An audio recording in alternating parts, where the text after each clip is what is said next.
Ah, ça y est. Bonsoir, Erev Tov les Koulam. Allez, c'est parti, cette fois, Bezrat Hashem, Beshem Hashem, Aseh Ve'atziach. Alors, on avait dit que le chiour était acheté par Josiane de Ré, d'accord, afin de remercier Akadosh Baruch Hu pour tous ses bienfaits, Bezrat Hashem. Voilà, dites Amen pour une grande affaire pour cette femme-là, Bezrat Hashem, de toute sa famille. Ensuite, on avait, Baruch Hashem, 3 ascarotes ce soir. Lise Cohen bat Myriam. Lise Cohen bat Myriam. Myriam bat Fila. Myriam bat Fila. Myriam bat Fila. Et Yosef ben Nina. Et Yosef ben Nina. Et Léo Nishmat. Shmuel Israël ben Abraham Bezrat Hashem. Et Martine bat Francine. Ok. Alors, on est parti. Paracha Vayehi Bezrat Hashem. Ok, donc on recommence. Yaakov Avinu, Baruch Hashem, on arrive ici dans la fin du Sefer Bereshit, dernière paracha. Yaakov Avinu vient ici et bénit ses fils, comme vous savez très bien. Et donc il prend ses 12 fils et les bénit un à un. Pourquoi? Parce que, en fait, vous savez très bien que dans la vie d'un homme, c'est quoi sa réussite? D'après vous, si je vous pose la question, dans la vie d'un homme et d'une femme, quelle est la réussite d'un homme et d'une femme? Ses enfants. Ses enfants. Parce qu'il sait que maintenant, quand lui il va partir, qui c'est qui va prendre la relève? Ses enfants. Parce qu'un homme, quand il vient et qu'il part de ce monde-là, la seule chose qu'il va pouvoir avoir et qui va lui donner un tremplin pour encore monter encore un petit peu dans l'Olam Haba, une fois qu'on a vu un peu la vérité que le Éternel nous a un peu dessillé les yeux, qu'est-ce qui va rester sur terre? Les enfants. Qui vont faire quoi? Les mêmes choses que les parents vont faire, mais normalement en plus grand. C'est-à-dire qu'il faut savoir donc maintenant que l'Olénou et l'Oléchem, si un homme, on va commencer directement, dur et directement dans le mille, si un homme veut malheureusement se détendre un petit soir, fumer un petit joint par-ci par-là, excusez-moi du terme, parce que c'est devenu très très répandu et on dirait que c'est plus normal, même si on n'est plus, excusez-moi, il y a des enfants mais fumeurs vous avez compris ce que je veux dire, on n'est plus dans le coup. Donc ça veut dire qu'il faut savoir que si un homme maintenant, au jour d'aujourd'hui, il va prendre ces choses-là, alors il ne faut pas s'étonner que ses enfants vont faire la même chose, mais en pire, d'accord, en plus. Si un homme maintenant il va venir et s'enfermer une semaine, un mois, une heure, ce que vous voulez, avant de venir étudier la Torah, alors c'est sûr que ça va avoir une influence sur les enfants et qu'ils vont faire la même chose, mais en pire, donc là en mieux, d'accord? Donc, on voit que le Stapler un jour, il est venu et il a rassemblé tous les enfants pour leur faire un cours. Stapler Akadosh, c'est comme vous direz, Baba Salé, comme, d'accord, tous ces grands-là. Et il a rassemblé maintenant tous les enfants. Et une fois qu'il avait tous les enfants, il a dit avant de faire un shiur aux enfants, allez chercher vos parents et amenez-les. Et pourquoi? Parce qu'avant de venir éduquer les enfants, il va falloir venir éduquer les parents. Parce qu'on est dans une génération où malheureusement, on a été nous éduqués par, peut-être pour la plupart des gens, entre nous qui avons fait Teshuvah, qu'on n'avait peut-être pas eu les valeurs à l'époque de la Torah. Mais qu'est-ce qui se passe à l'époque? Peut-être qu'il ne fallait pas spécialement se couvrir la tête, spécialement mettre une jupe longue, spécialement être très dans la Torah pour être dans la Torah. Alors, je me répète, ça veut dire quoi? C'est que la Torah, elle était, ils auraient mettre dans leurs veines, ça veut dire qu'elle est coulée de source. C'est nos grands-parents et arrière-grands-parents, même s'ils n'étaient pas aussi religieux, ils ne savaient pas autant de choses que nous on sait aujourd'hui, mais ils avaient la Torah en eux, directement. Alors que nous, maintenant, qu'est-ce qui se passe? On a tous les livres, on a tout devant nous, mais on vit quelque chose qui est, donc, la religion, et de l'autre côté, on a notre vie, et on dirait que quand on vient à la synagogue, on est là, donc on fait les brachot, on va écouter un chiour, c'est très bien, et par contre, on repart vite à la maison pour reprendre notre petit train-train, d'accord, télé, les sorties, faire des choses qui vaut pas des fois. Alors le Stapler, il a dit, voilà, si vos enfants, maintenant, vous voulez avoir de bons enfants, à la base, il faut avoir de beaux parents.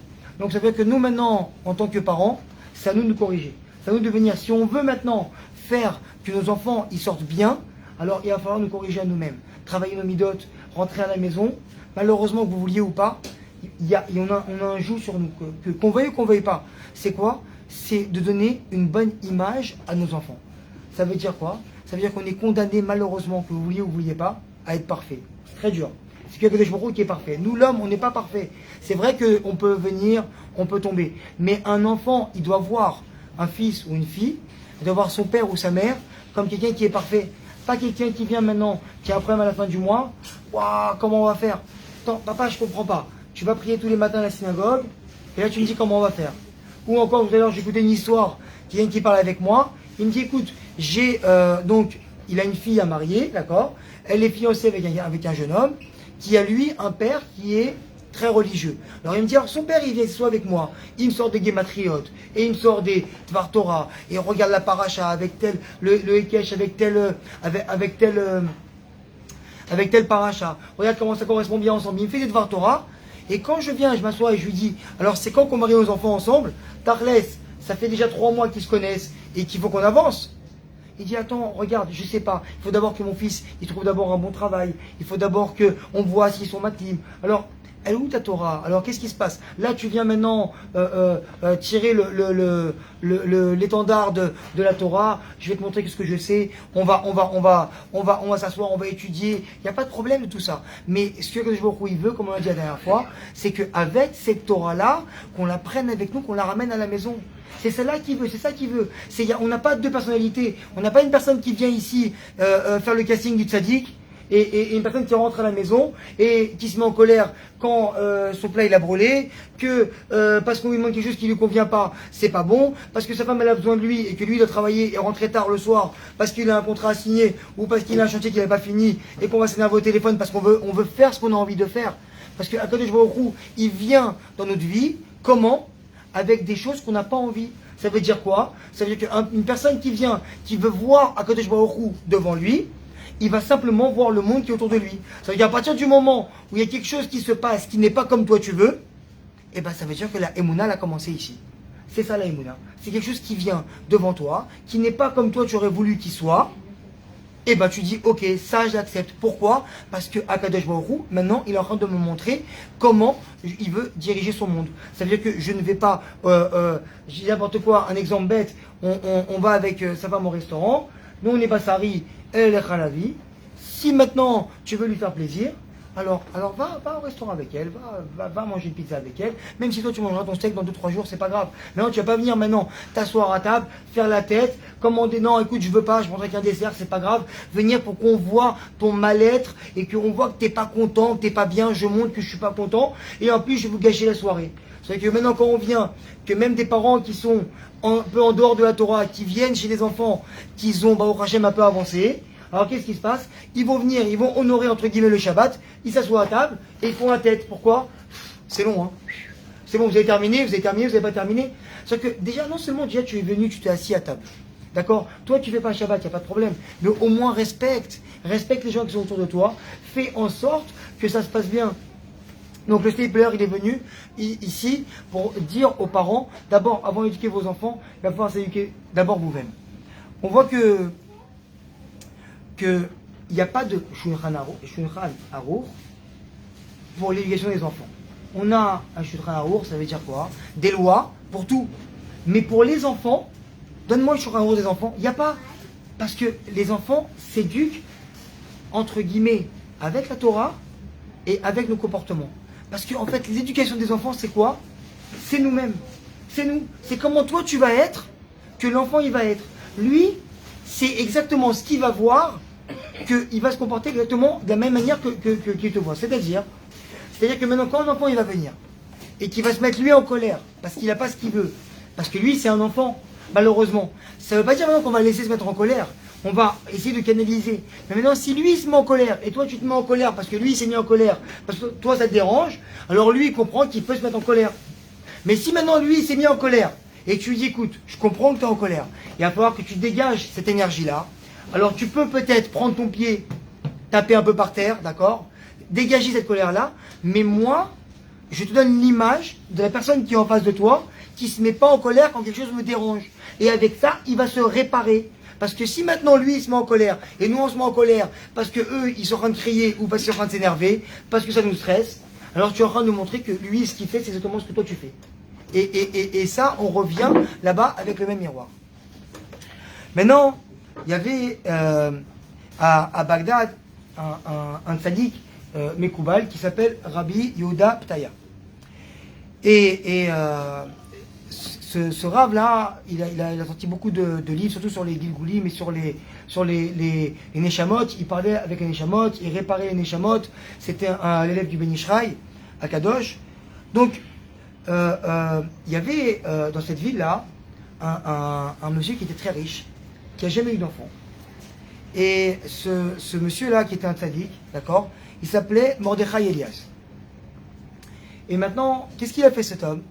À Bagdad, là-bas, il a construit des synagogues, d'accord, des centres d'études. Et avant de mourir, d'accord, il a financé un hôpital pour les juifs où on servait des repas cachers et tout l'hôpital était géré selon la halakha. Et maintenant, on est arrivé au jour de l'inauguration. Mais qui c'est qui manquait? La personne qui avait financé l'hôpital. Celle qui est venue et qui avait en fait, sur qui se basait en fait toute cette construction-là. Et donc le Rav Yehuda Ptaya, il est arrivé, et vous savez le moment où on vient et on coupe le ruban rouge, il a dit je vais venir maintenant inaugurer l'hôpital, mais avant, je voudrais vous parler. Et il a dit quoi? Il a posé comme ça devant toute l'assemblée, et il leur a dit, dites-moi, est-ce que vous croyez que le Rav Mordechai Elias, c'était un tzaddik ou pas? Tout le monde, bien sûr. Quoi, il a fait un hôpital caché, construit. Tu vois le monument, il a monté une synagogue à côté. Bien sûr que tout le monde dit, bien sûr que c'est un tzaddik, il était kadosh. Il a dit, vous savez la darga où il est dans le ciel? On imagine maintenant quelqu'un qui vient, qui fait une messorot de nefesh comme ça, de prendre 1 million, 2 millions, 10 millions de shekels, les mettre dans une synagogue au lieu de s'offrir lui une belle maison, d'accord? Ou il monte un hôpital, c'est sûr que tu dis dans le ciel, lui il est très haut.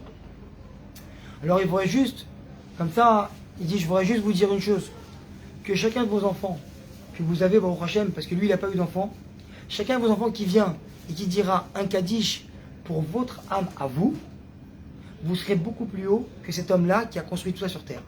Juste pour vous donner comme ça la notion, et c'est pas moi qui le dis, c'est un Rav qui est Mekoubal, qui sait ce qui se passe dans le ciel, qui sait ce que c'est que des âmes qui sont mortes et qui reviennent ici et qui errent, et lui il fait la réparation des âmes. Ça veut qu'il vient lui expliquer, il lui dit, s'il te plaît, va voir mon fils qui fait un kaddish sur moi, parce que j'ai fait telle et telle faute, parce que j'ai fait telle chose. Ça veut dire que la seule garantie qu'on va avoir ici sur cette terre-là, c'est nos enfants. C'est la seule chose. Et nous, qu'est-ce qu'on fait? Je suis fatigué, laisse-moi. Viens jouer avec ton fils. Viens t'asseoir un peu, va jouer au ballon avec ton fils. Je suis fatigué, viens, on jouera demain, on verra après. Prends, amène-le à la synagogue. Écoute, je préfère là maintenant le temps qu'il se réveille. Je vais attendre, je vais peut-être rater les corbanotes. Je vais arriver déjà, moi j'ai l'habitude pour mon image d'arriver un peu plus tôt à la synagogue. D'accord, on me voit, généralement je suis dans les 2 premiers, au Hachem. Donc là, je vais pas envie de tenir à mon image et attendre et d'habiller mon fils et de le préparer pour qu'il vienne avec moi. Parce que ça va m'embêter, parce qu'après je vais arriver peut-être à Odou, peut-être un petit peu après. D'accord, donc laisse tomber, c'est pas grave, laisse dormir. Il a 12 ans, ça va, il y a le temps. Et bien ça c'est l'erreur. Vous savez c'est quoi l'erreur? C'est malheureusement, c'est notre fainéantise de tous les jours. De tous les jours, notre fainéantise qu'on a, qu'on ne veut pas s'occuper de nos enfants, et ben c'est ça qu'on va avoir, que plus tard on va le payer. Cette semaine, pas plus tard, j'ai quelqu'un de famille éloignée de ma femme qui m'appelle, qui me dit, écoute voilà, j'ai écouté un shiur du Rav Tuitou qui parlait justement de quoi? Des personnes qui sont malheureusement un petit peu écartées de la religion, et de l'autre côté qui ont des troubles psychologiques, d'accord, et psychiatriques. Alors ok, d'accord, ça peut arriver, il y a des cachets, il y a des docteurs, il y a tout, d'accord, pas de problème. Et le Rav il avait fait les jours là-bas qu'une personne qui ne veut pas s'en sortir, si elle veut pas, elle peut pas. Mais qu'est-ce qu'elle me dit la maman? Elle me dit mais j'ai pas compris. Elle me dit attends, moi je les ai mis dans l'école religieuse, je les ai mis dans l'école, j'ai été resté là-bas au Zaratora toute leur vie, je sais pas compris pourquoi ils sont pas sortis comme ça. Malheureusement, ce que je lui ai répondu, je lui ai dit écoute, tu veux écouter quoi? Tu veux écouter une petite pommade que je te mets sur la main et que si une personne elle a le bras cassé, tu mets une petite pommade et tu lui dis écoute rentre chez toi ça va aller, ou tu veux un plâtre? Elle me dit non, dis-moi. Parce qu'un enfant il peut pas voir que tu l'envoies dans une école religieuse et qu'il rentre à la maison et que Shabbat, on fait qui douche, on met le verre de côté, on allume la télé et on s'attale devant la télé. Et ça, c'est Shabbat. Il ne peut pas voir ça. Parce qu'il se dit, attends, on m'apprend des choses à l'école, moi je viens, je dois voir la même chose à la maison, c'est quelque chose qui est cohérent. Mais vu que mes parents, ils n'ont pas envie, soit d'investir en moi, soit de rester avec moi, alors qu'est-ce qui se passe? Je comprends déjà que je dois me débrouiller tout seul, il n'y a pas de problème. Mais de l'autre côté, qu'est-ce qu'il va y avoir? C'est quoi? C'est que je comprends qu'il n'y a pas la même chose à la maison que ce qu'on m'a appris. Alors peut-être que quoi? Vu que moi j'aime mes parents et que j'ai de l'affectif, alors qu'est-ce qu'il va y avoir? Peut-être que ce qu'on m'a appris moi à l'école, peut-être que c'est pas vrai. Alors peut-être que Akadosh Baruch Hu, peut-être que c'est une histoire, Peut-être que c'est un Mavdil, et malgré que je suis dans le synagogue avec tout votre respect, peut-être que c'est comme le Père Noël, peut-être que c'est pas vrai, peut-être que c'est pour les enfants, peut-être qu'on dit Hachem il est gentil, Hachem il est bien, mais peut-être que quoi? Parce que mes parents ils y croient pas, pourquoi moi je vais y croire? Et ben de là déjà on a enraciné quoi? Déjà on a enraciné le doute. Le doute qui est venu chez les enfants. Je vais dire écoute, tu te lèves pour venir à la synagogue, papa? Ah, laisse tomber, je suis fatigué. Pourquoi? Parce que tu n'y crois pas. C'est pourquoi? Parce que lui il n'y croit pas? Parce que toi tu n'y crois pas. Parce que quand toi t'es venu allumer, au Hachem il y avait la fête de Hanouka, t'as allumé tes bougies de Hanouka, t'as allumé l'huile avec l'huile d'olive qu'il y avait dedans, et que et on t'a dit pourquoi? C'est une ségoula pour avoir des enfants qui sont érudits dans la Torah. Parce que toi quand t'as allumé la lumière de Hanouka, et ben toi tu voyais, t'es encore dans la pénombre. Toi encore t'étais dans le noir. Tu voyais pas qu'il y avait une sortie. Parce que toi, tu t'es vu venir, je t'ai dit voilà, j'allume les bougies, il y a la lumière, on fait toute la cérémonie, on est super, tout est bien, mais qui c'est qui va payer mes factures à la fin du mois? Qui c'est qui va m'aider pour ça? Comment ça va se passer avec mes problèmes? Parce que tu crois pas qu'il y a une lumière des fois. Alors qu'est-ce qu'il y a? Tu vas venir faire une influence sur tes enfants, que quoi? Eux aussi, peut-être que j'y crois pas. Et maintenant, vu que mes parents, en fait, ils sont aussi fatigués à pas rester avec moi, à pas investir sur moi, à pas partager des choses avec moi, alors qu'est-ce que tu vas créer plus tard? Des manques chez les enfants, des troubles psychologiques, et crois-moi que quoi qu'il arrive à Kadosh Baruch Hu, tu sais, c'est comme la respiration, on a tant de respiration, c'est comme les mots que tu dis dans le rôle, on a tant de mots qu'on doit dire, on a un crédit de mots qu'on doit dire ou pas. Alors qu'est-ce qu'il va y avoir? C'est quoi? C'est que là aussi, tu as, comme on avait expliqué la dernière fois, une fatigue à avoir avec tes enfants. Alors crois-moi, et je peux te signer sur parole, et tous les parents qui viennent et qui écoutent ce shiur-là, ils sauront que c'est la vérité, que quand tu n'as pas investi quand ils étaient petits, et ben tu investiras quand ils seront grands. Et je te promets que tu investiras quand ils seront grands. Et vous pouvez faire et tester et voir et mettre ce qu'on dit là, parce que la Torah, elle dit que ce que toi tu n'as pas investi, avec je me tu as eu des enfants, ce que tu n'as pas investi en eux, et ben maintenant tu ne vas pas le faire maintenant, ben tu le feras plus tard. Et crois-moi que tu le feras. Alors ça c'était le préambule comme ça qu'on vous fait sur les chiours, de voir que comment c'est pas des histoires d'enfants que Jacob il est venu, il a investi un moment avant de partir, il pouvait dire juste à ses fils je vous aime, soyez bénis et je m'en vais. Non, il a pris un par un et un par un il les a entre guillemets donné une directive afin qu'ils se réparent. On va en prendre un seul et on va prendre le premier, qui était Réhouven. Qu'est-ce qu'il a dit Jacob à Réhouven? D'accord? Il lui a dit d'abord, toi tu es Réchit Oni, d'accord? Tu es ma vigueur, ma force. Quand tu viens, tu dis ok, tu es super, ma force. C'est quoi ma force? C'est que comme on sait à quel âge il s'est marié, ça on l'a répété, bon Hachem, mais normalement vous devriez le savoir s'il reste un peu de mémoire. À quel âge il s'est marié, Jacob Avinu? Avec Léa? 84 ans. 84. Pourquoi 84 ans? C'est pas simple. Pourquoi? Parce que Jacob Avinu, lui déjà, avant d'avoir des enfants, il savait qu'il allait avoir des enfants. Donc il s'est dit, avant d'avoir des enfants, voilà, bon, Hachem, on a ici là, il y a un jeune homme qui va se marier cette année, peut-être Hachem. Alors quoi? Qu'est-ce qui se passe? C'est maintenant qu'il faut investir. Avant d'avoir des enfants, c'est maintenant que je cherche à avoir une bonne éducation pour les enfants. Je dis, attends, mais ils sont pas là tes enfants. Comment tu fais? Eh ben, moi-même, maintenant, je vais me travailler. Jacob Avinu, il n'a pas versé Tipat Zera Levatala, d'accord, avant qu'il s'est marié à 84 ans avec Léa. Qu'est-ce qu'il a fait à Kadosh Baruch Hu? Mida Kedaget Mida, 8 plus 4, 12, 12 banim tzadikim, qui vont fermer le Ham Israël. Avant d'avoir un enfant, d'abord je me travaille moi-même. D'abord moi j'essaie d'être sadique. Ça ne veut pas dire non que tu as des enfants et c'est terminé, le jeu est fait, les jeux sont faits. Non, à n'importe quel âge tout est rattrapable. Mais plus tu attends, plus c'est dur. C'est comme quand on se marie tard. Plus on se marie tard, plus il y a des problèmes. Malheureusement. Pourquoi? Parce qu'on est déjà bien, nous, avec nos expériences, avec nos habitudes. Et maintenant c'est beaucoup plus dur quand tu confrontes une habitude et une habitude pour casser. D'accord, ça, c'est beaucoup plus dur. Mais quand tu arrives, tu te maries à 18 ans, à 19 ans, à 20 ans, alors qu'est-ce qu'il y a? C'est beaucoup plus facile, parce qu'on est malaxable. D'accord? Alors quoi? On voit que il lui a dit quoi? Tu seras plus à la première place. Mais non, attends, papa, tu vas partir. Ça veut dire quoi? Tu seras plus à la première place. Maintenant, on t'a destitué de ton rôle de Bechor, d'accord? Et maintenant, tu vas passer à un autre stade. Très bien. Pourquoi? car tu es monté sur le lit paternel. Comme ça, rapidement, on va rappeler pour ceux qui savent pas, que Jacob Avinu, d'accord, après la mort de Rachel, il devait prendre sa couche, d'accord, et la mettre dans... Enfin, il ne savait pas où mettre sa couche, d'accord, parce qu'il dormait officiellement avec Rachel. Maintenant, une fois que Rachel elle est morte, Réhouven, qui aimait tellement sa mère Léa, qu'est-ce qu'il a dit? Elle ne peut pas aller avec Bila ou Zilpa, qui sont les servantes de Rachel et Léa.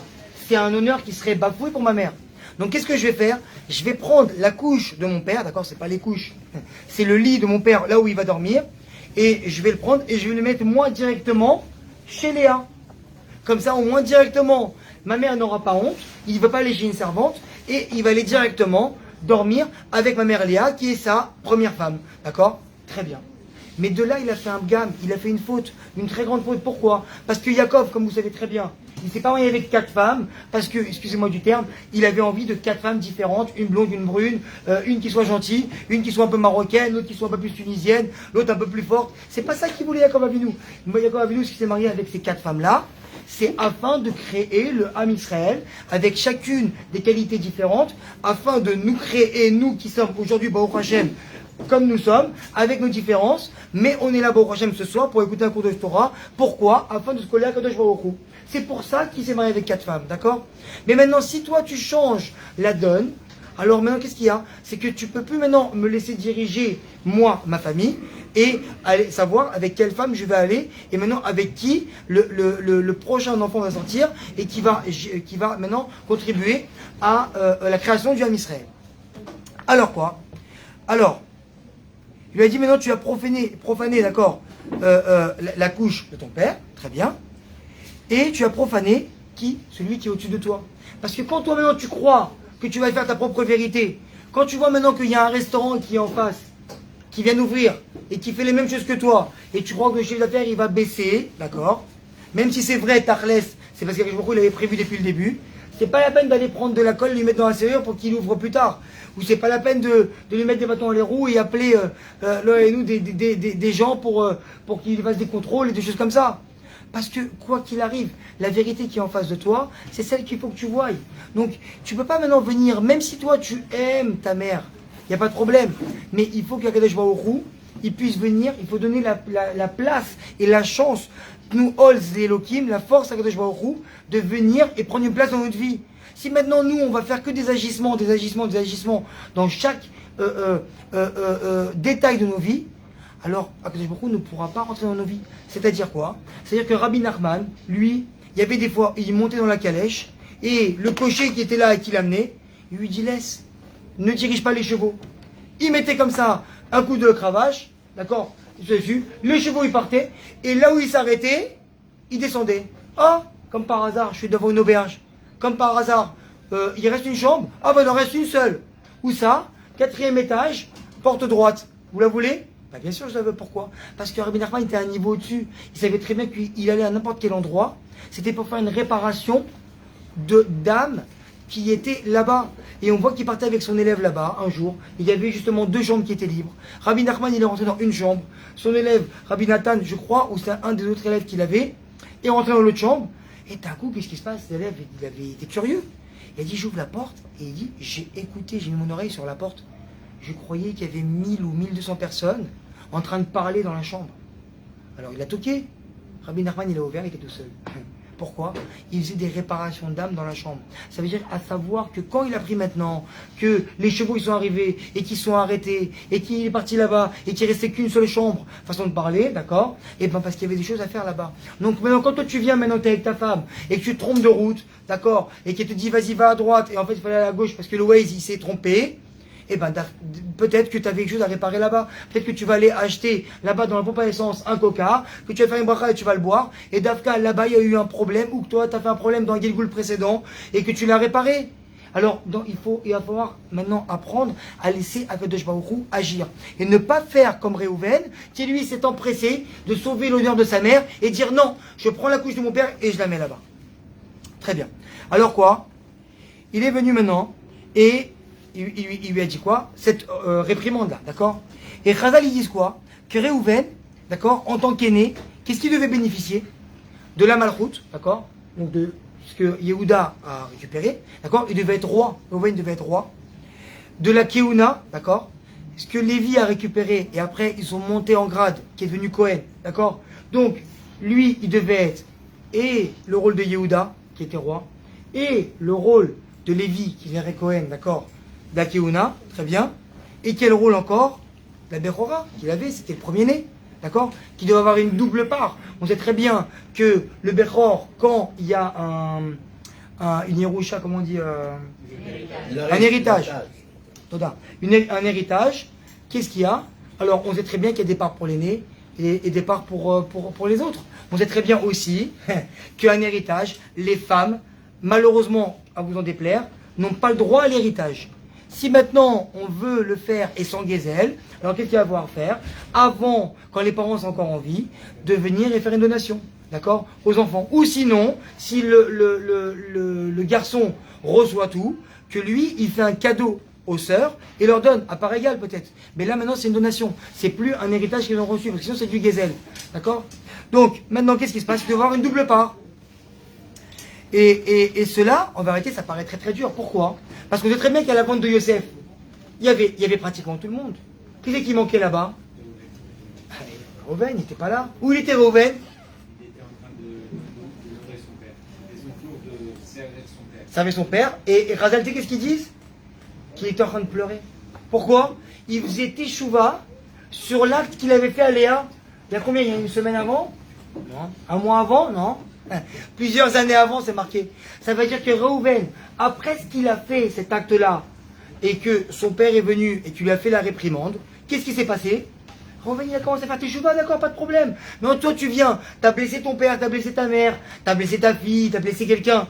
Oh, excuse-moi, pardon, ouais, ça va et tout. Toi, tu rentres, c'est bon, je lui dis pardon, c'est bon. Reuven, il a pleuré pendant plusieurs années. Tous les soirs, il pleurait. Il pleurait tous les soirs, Reuven. Et qu'est-ce qui se passe? Yaakov, après, à la fin de sa vie, il lui a reproché, il lui a dit, tu as fait un gamme dans le kavod d'Hachem, parce que toi tu as fait ça. Alors quoi, ça n'a pas marché? La teshuva qu'il a fait, elle n'a pas marché. Alors si lui maintenant il a pleuré pendant des années, alors nous, qu'on n'arrive même pas à pleurer une larme alors qu'on a fait des grosses bêtises, alors où on est? Alors quoi? Il lui dit, toi, tu as fait un gamme, et tu dis, mais attends, mais Yaakov il est très dur. Là on voit qu'il est très dur. Alors, afin maintenant de répondre à cette question-là, d'accord, on voit dans Ilchot Teshuvah du Rambam qu'il ramène qu'il y a plusieurs aspects de la Teshuvah. Il dit ne crois pas que la Teshuvah, d'accord, elle est nécessaire que pour le vol, l'immoralité, les gens qui font des bêtises, d'accord. L'autre, là, nous, il vient, il vole son ami, il va là-bas, il lui prend ses clients, il lui prend son temps, il lui prend son sommeil. D'accord? On sait très bien qu'une personne qui vient maintenant, qui dort dans l'appartement, si tu peux, et si maintenant il doit dormir parce que c'est le père de famille, c'est pas parce que toi tu t'es réveillé à 6h du matin, ou parce que ta femme, elle est fatiguée parce que le jeudi soir elle a préparé tout le Shabbat, tu t'es réveillé le matin parce que toi tu vas au net prier, ou tu vas à la tfila, sous prétexte que monsieur va faire de la Torah, alors tu peux ouvrir la porte, claquer la porte, prendre le robinet, laver les dents, la douche, ce que tu veux, parce que tu es en train de faire du Gézel Shena de ta femme, d'accord? Donc ne crois pas maintenant que tu vas rentrer dans un système, que les fautes que tu vas faire tes chouvas. Mais des fois, le Rambam il dit quoi? Que c'est pas suffisant cette teshuva que tu vas faire. Il dit c'est pas suffisant, mais attends, j'ai pleuré, je demande pardon, rarata, et je ne recommence plus. Ça y est, stop. Alors il dit non. Pourquoi? Parce que il dit que il va falloir sonder les défauts afin de s'en défaire. C'est-à-dire quoi? Il a dit maintenant que une femme là et nous qui vient et qui parle très mal à son mari et qui crie sur lui, d'accord? Ok, il y a un problème. Il est tombé sur une femme marocaine, et pure souche. C'est reparti sur la marocaine, excusez-moi. Alors quoi? Et maintenant lui il rentre, d'accord? Et il voit que ça une crise, très bien. Maintenant sa femme elle vient le lendemain, d'accord, une femme qui est pas bête, et qui lui dit écoute chérie, excuse-moi, je suis désolé, hier je me suis mal comporté, pardon. Mais est-ce que le pardon qu'il va y avoir, vous êtes avec moi? Est-ce que le pardon qu'il va y avoir, est-ce que ça va suffire ou pas? Est-ce que maintenant, là et nous, un homme, on va pas dire plus loin parce qu'apparemment ça vous choque pas assez, un homme qui vient et qui trompe sa femme, là et nous, Est-ce que quand il va dire pardon à sa femme, est-ce que ça va suffire? C'est difficile. Est-ce que maintenant, quand toi tu viens, tu fermes l'ascenseur, tu rentres dans l'ascenseur et tu vas vite sur le bouton, tu sais, pour fermer les portes, là, rapide, avant que ton voisin du troisième, il monte aussi lui, parce que tu as envie de monter toute seule, parce que tu n'as pas envie d'être dérangé dans l'ascenseur et tu n'as pas envie de parler. Est-ce que, quand tu vas faire tes chouvas sur ça, est-ce que ça va suffire? Alors le Rambam dit ça va pas suffire. Et tu sais pourquoi ça va pas suffire? Parce qu'une femme qui crie sur son mari tous les jours, il va falloir qu'elle demande pardon. Mais le problème qu'il va y avoir, c'est quoi? C'est qu'elle va pas réparer. Pourquoi? Parce que c'est une femme qui est colérique. Et elle va pas réparer la base. Elle va réparer la faute, mais elle va pas réparer la base. Et un homme qui vient maintenant, qui rentre dans l'ascenseur et qui va être tout seul tranquille et qui appuie vite sur le bouton fermé, eh ben peut-être qu'il va falloir poser des questions. C'est-à-dire, c'est pas parce que tu vas être tranquille dans l'ascenseur et que tu vas faire tes chouvas sur ça. Non. Peut-être que toi, t'aimes pas tes voisins. Peut-être que toi, tu viens étudier à la synagogue des lois de Ve'ahavta l'iracha kamocha. Mais peut-être que de l'autre côté, qu'est-ce qu'il y a? Peut-être qu'en fait, t'aimes pas les gens.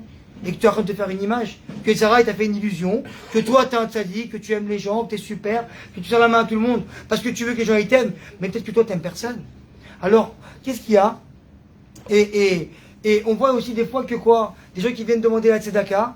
Alors, juste à ce moment-là, l'autre qui vient demander la tzedaka, juste à ce moment-là, tu es en train de Kirat Shema, tu sais, il faut les cavanotes, c'est terminé. Ou juste à ce moment-là, tu dois te lever pour aller aux toilettes. Ou juste, quoi, juste maintenant qu'il est rentré, après, bon, c'est vrai, je voulais pas lui donner, allez, je vais faire tes chouvas.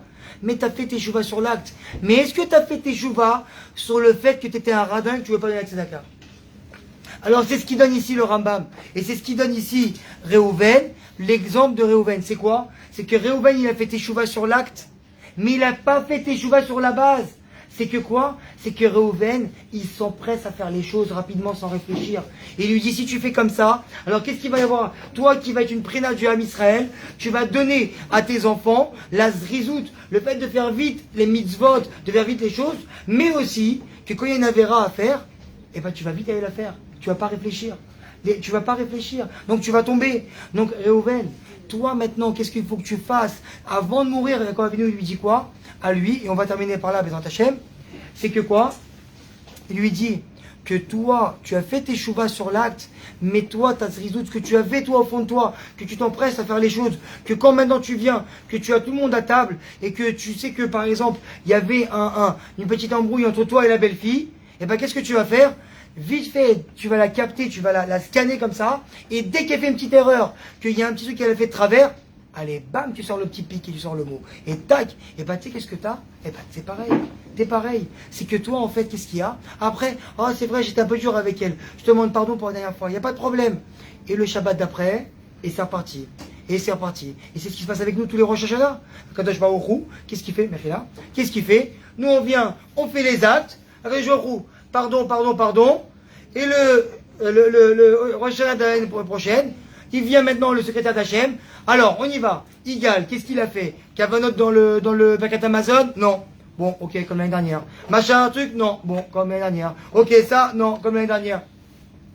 Il dit, attends, tu fais tes chouvas sur tes actes, mais tu fais pas tes chouvas sur toi-même. Mais réfléchis. Vous savez pourquoi?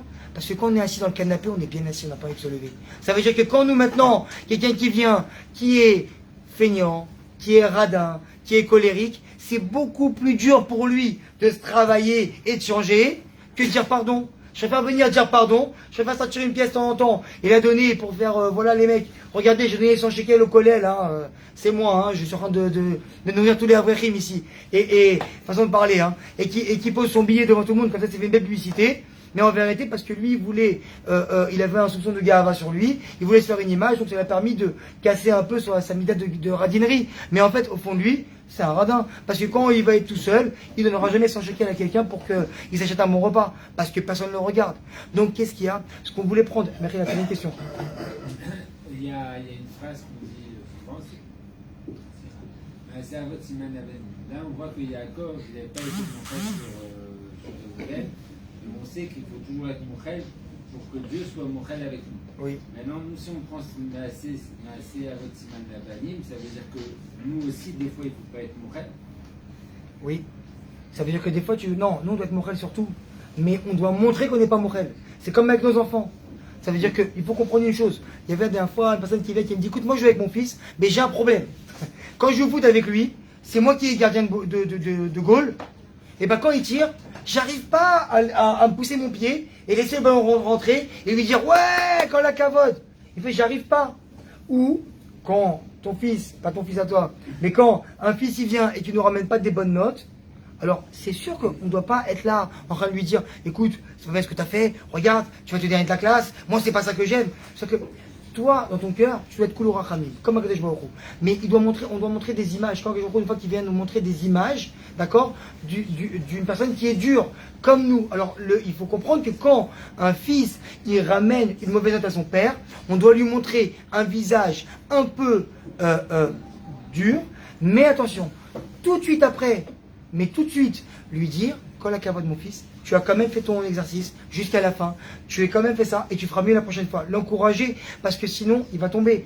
Et maintenant, quand je parlais du fils tout à l'heure qui veut rentrer un goal à son père avec son goal et le goal il rentre pas, alors si maintenant nous on est trop macpide avec les gens et qu'on pardonne rien à personne, alors comme tu dis, Mida Keneged Mida, Akadosh Baruch Hu, il va faire la même chose que nous. C'est-à-dire que quand maintenant la personne va venir et que tu vas te mettre sur le côté parce que le flic il va t'arrêter, alors qu'est-ce qu'il va y avoir? Ok, pas de problème. Toi, tu vas chercher la petite bête et tu n'arrives pas, toi, à être mochel avec les gens, tu es très macpide, et ben Hachem aussi va être macpide avec toi. Alors ça veut dire quoi? Qu'au lieu que le motard il te laisse rentrer et partir, ah monsieur, excusez-moi, vos pneus ils sont un peu usés. Allez, on y va.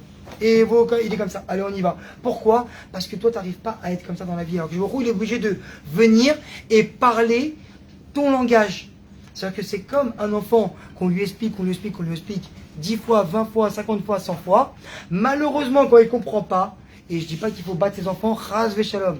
Mais qu'est-ce qui se passe? Malheureusement, et avant 6 ans, une fessée, des fois, il va falloir la donner. Pourquoi? Parce que tu parles avec son même langage. Parce que si lui, il vient maintenant, et qu'il n'y a pas de respect, et qu'il vient par exemple quand ils sont petits, souvent ils frappent les parents, et ils parlent mal, et ils disent, une fois, 2 fois, 10 fois, 20 fois, 50 fois, tu lui dis, avec ton langage, quand lui ne comprend pas ton langage, tu changes la fréquence, tu lui mets une petite fessée maîtrisée, pas envie de pas nos nerfs sur nos enfants, et qu'est-ce qui se passe? Tu as parlé dans son langage. Donc voilà. Maintenant, juste pour clôturer avec une phrase, Bérat Hachem, c'est quoi? C'est que Akadosh Baruch Hu, qu'est-ce qu'il attend de nous? S'il nous a marqué ça dans la Torah, et que Yaakov, il a parlé comme ça avec ses enfants, c'est que pas seulement qu'on vienne corriger nos actes de tous les jours et dire pardon et on commencera plus et tout, parce que ça il va dire Kol HaKavod, bravo, mais quelqu'un comme on a dit tout à l'heure qui est colérique, quoi qu'il arrive, il va s'énerver avec une personne, s'il sort de là, il va s'énerver avec l'autre personne, et si elle va s'énerver avec une autre personne, et avec sa femme, et avec sa belle-sœur, et avec sa belle-mère. Mais qu'est-ce qu'il va falloir? Il va falloir travailler. Il va falloir juste une fois dans la vie se réveiller. Et je parle pour moi en premier. Et dire maintenant, il faut que j'arrête. Il faut que j'arrête d'être feignant. Il faut que j'arrête d'être radin. Il faut que j'arrête d'être méchant. Parce que la seule chose que Akadosh Baruch Hu, il veut de nous, bizarrement, dans l'Olam Haba, est-ce que tu as été gentil? Il y avait une personne comme ça qui était venue ici. J'étais pas là pour la voir, mais on m'a raconté, qui était monté, qui avait fait une mort clinique. Achar, toi tu l'avais connu. Et qui était monté, d'accord, qui s'est fait juger là-haut et qui a descendu. Et quand le Rav, il lui a dit, donne-nous un moussard maintenant pour finir, pour nous dire en un mot comment il faut être. Alors, tu sais qu'est-ce qu'il dit? Il regarde tout le monde comme ça. Il dit, vous savez qu'est-ce qu'il veut que je me retrouve? Il veut qu'on soit gentil. Je regarde, je dis, c'est ça, tout ça. Et bien toute la Torah, c'est ça. La Torah, c'est ça. C'est de venir se corriger sur tout ce que l'Yetzirara, il veut nous dire, voilà, comment tu es comme ça, comme ça, comme ça. Comment il est venu se greffer à nous. Et ben c'est ça qu'il va falloir. Il va falloir prendre à contre-pente et mettre, à partir d'aujourd'hui, venir et travailler sur nous et changer. À partir du moment où déjà on a pris conscience, c'est déjà le début du travail. Voilà.